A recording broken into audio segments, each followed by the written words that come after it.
এটা কি শুধু আমার সাথেই হচ্ছে নাকি অনেকের সাথেই বুঝি না।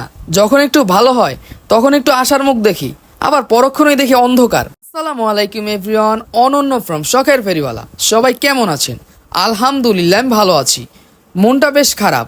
এত কষ্ট করে কাজ করছি, এত পরিশ্রম করছি, কিন্তু কোনো কুল কিনারা করতে পারছি না। যখন দেখি ভিউজ একটু বেশি হচ্ছে তখন মনে হয় ইনশাল্লাহ ভালো কিছু হবে। স্বপ্ন দেখতে শুরু করি, কাজের গতিও বেড়ে যায়। এভাবে বেশ কিছুদিন চলার পর হঠাৎ রিচটা কমে যায়, তখন সাথে সাথে মনটাও ভেঙে যায়। জানি না কেন এমন হচ্ছে।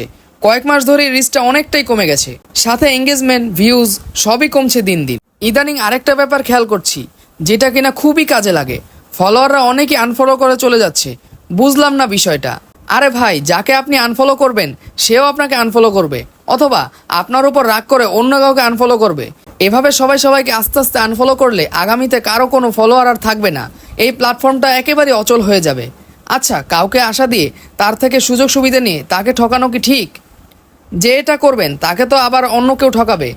কাইন্ড অফ বলতে পারেন যে নেচার অফ রিভেঞ্জ।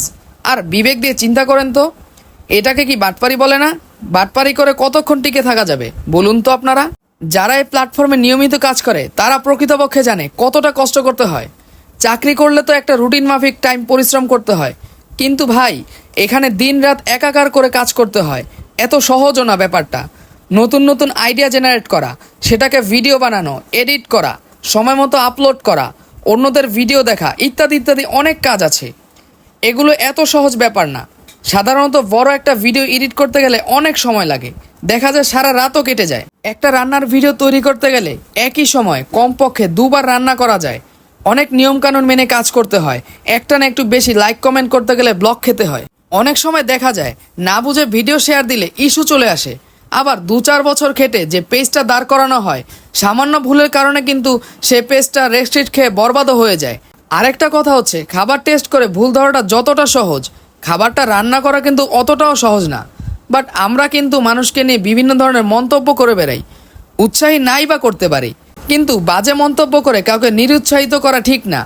আমরা যারা এই প্ল্যাটফর্মে কাজ করছি তারা অবশ্যই যেমন ধৈর্যশীল তেমনই পরিশ্রমী। আর আমার বোনেরা যারা ঘর সংসার, আবার অনেকে জব করেও পেজ চালান, তারা তো আরও বেশি পরিশ্রমী আর বেশ মনোবল সম্পন্ন। আমার ক্রিয়েটর ভাই বোনদের উদ্দেশ্যে বলবো, দয়া করে আপনারা ফলো করে আনফলো করবেন না। এই প্ল্যাটফর্মের কাজই হচ্ছে মানুষের ভালোবাসা অর্জন করা। যে যত ভালোবাসা অর্জন করতে পারবে সে তত দ্রুত তার সফলতা অর্জন করতে পারবে। আর ভালোবাসা পেতে হলে অবশ্যই ভালোবাসা দিতে হবে। আমার আপনার ভিডিও নিজেদের আপনজনরা কখনোই দেখবে না। আপনি যত ভালো ভিডিও তৈরি করেন না কেন, আপনার ভিডিও আপনার আপনজনরা কখনোই দেখবে না। যতই ভালো আপনি কাজ করেন, কোনোদিনও তাদের মনের মতো আপনি হতে পারবেন না। আপনার ভিডিও কখনোই তাদের ভালো লাগবে না। ভিডিও দেখবে অন্যরা। তাই সবাইকে বেশি বেশি ভালোবাসা দিতে হবে। আর যখন আপনি সফল হবেন তখন আপনার আত্মীয়রা আপনার কাছে ছুটে আসবে, সামনে এসে সেলফি তুলবে আর পিছনে হিংসা করতে থাকবে। পরিশেষে এটাই বলবো, যারা পেজে কাজ করছেন তারা প্রত্যেকে অন্যের কথা কানে না নিয়ে ধৈর্য ধরে ফেসবুকের গাইডলাইন অনুসরণ করে নির্ধারিত সময়ে অথেন্টিক ভিডিও আপলোড করবেন। আমিও করছি, ইনশাআল্লাহ সবাই একদিন সফলতা পাবই। আজ এ পর্যন্তই। আপনার সাথে দেখা হবে পরবর্তী কোনো ভিডিওতে। সবার জন্য রইল শুভকামনা। আল্লাহ হাফেজ।